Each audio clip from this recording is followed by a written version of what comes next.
आइए अब हम एक्सरसाइज 2.3 के फर्स्ट क्वेश्चन का सेकंड पार्ट करते हैं।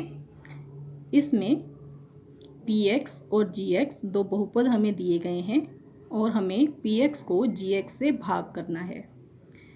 तो पहले हमें इन्हें घटते क्रम में, घातों के घटते क्रम में जचाना है। px तो देखिए 4 के बाद 2, उसके बाद 1, फिर 0, कोई x नहीं है तो ये तो ठीक है। लेकिन gx को देखिए, पहले x की 2 है, फिर बिना x वाला, फिर x की घात 1। तो इसे हमने फिर से रीअरेंज कर लिया, पहले x की 2 वाला, फिर x वाला, फिर बिना x वाला। अब हम इसे भाग करने जा रहे हैं। ये देखिए,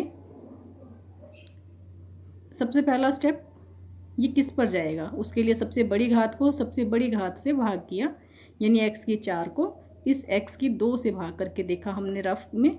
देखिए आपको करके दिखाते हैं, x की 4 को x की 2 से, तो क्या आएगा, x की 2, x स्क्वायर आएगा। तो x की 2 पे जाएगा। अब x की 2 से इन तीनों की गुना करेंगे। ये एक तरीके से पहाड़ा ही है। अगर किसी बच्चे को पहाड़ा नहीं आता तो वो क्या करता है, गुना करके देखता है।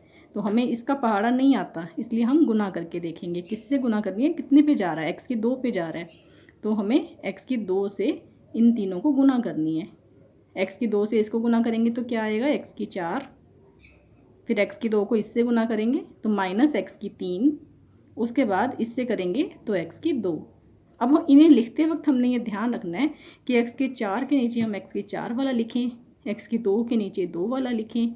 लेकिन x की 3 तो यहाँ था ही नहीं, तो उसके लिए हमने इसे थोड़ा सा खुला सा लिखा था ताकि इसके लिए जगह बन जाए लिखने की, और ऑर्डर भी हमारा ख़राब ना हो कि 4 3 2 1। लिखने को हम इसे बाद में भी लिख सकते थे, लेकिन एक सिमेट्री बनाने के लिए हमने इसे ऐसे लिखा है। तो अब निशान बदल दिए, ये माइनस, ये प्लस, ये माइनस, ये कैंसिल हो गया।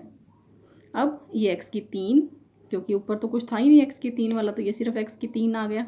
अब x की 2 वालों का कर लेते हैं हिसाब, ये माइनस के 3, ये माइनस के 1, तो हो गया -4। और ये दोनों एज सच। तो साधारण भाग में जब हम ऊपर से अक्षर उतारते हैं तो ऊपर 0 जाती है, इसमें ऐसा कुछ नहीं है, इसमें सभी अंकों को आप एक साथ उतार सकते हैं। अब x की 3 है यहाँ पे, यहाँ है x की 2, यानी अभी हमें और भाग करना है। तो शेष ये नहीं हो सकता क्योंकि इसकी घात जिससे हम भाग कर रहे हैं उससे ज़्यादा है। तो अब कितने पे जाएगा वो पता करना है। इसका सबसे बड़े घात वाला टर्म वो ले लिया, x की 3 है वो, x की 3 को x की 2 से भाग करके देखा यहाँ रफ में, क्या आया, x, यानी अब ये x पे जाएगा। तो ये रहा x, तो x से इन तीनों की मल्टीप्लाई होगी, x के पहाड़े पे जाएगा, x का पहाड़ा यानी इसकी और x की मल्टीप्लाई, वो हमें आता नहीं तो हम गुना करके देखेंगे।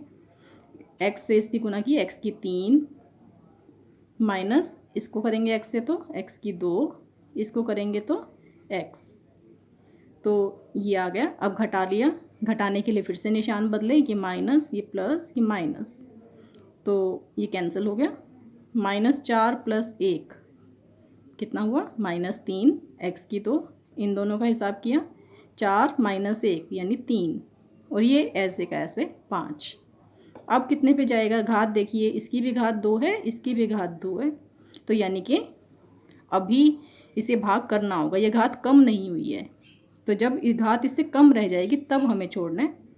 अब इसे हमने भाग किया, -3x की 2, -3x की 2 को x की 2 से, ये रफ में करके देखा, -3x की 2 को x की 2 से, तो ये कट कैंसिल होने के बाद ये आ गया -3, यानी अब ये -3 पे जाएगा। तो -3 पे जाएगा तो इन तीनों की -3 से मल्टीप्लाई कर दी, वो हमने ये लिख दिया। तो निशान बदल लिए, निशान बदलने के बाद ये भी कैंसिल हो गया, ये भी कैंसिल हो गया, ये बन गया 5 और 3 8। अब देखिए इसकी घात है 0, इसकी घात है 2, तो यानी कि अब ये घात कम रह गई, अब हमें और भाग नहीं करना, ये शेष बच गया है। तो ये भागफल और ये शेषफल।